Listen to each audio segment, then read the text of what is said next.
has issued a tornado warning for north central Pecos County in southwestern Texas, southeastern Ward County in western Texas, west central Crane County in western Texas, until 5:45 p.m. Central Time.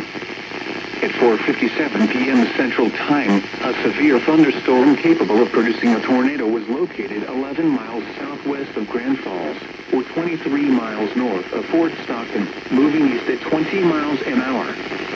Hazard, tornado and hail up to 2 inches in diameter. Source, radar indicated rotation. Impact, flying debris will be dangerous to those caught without shelter. Mobile homes will be damaged or destroyed. Damaged roofs, windows, and vehicles will occur. Tree damage is likely. This dangerous storm will be near Grand Falls around 5:30 p.m. Central Time. Other locations impacted by this tornadic thunderstorm include Point Osa, Imperial Reservoir, and Imperial. Take cover now. Move to a basement or an interior room on the lowest floor of a sturdy building.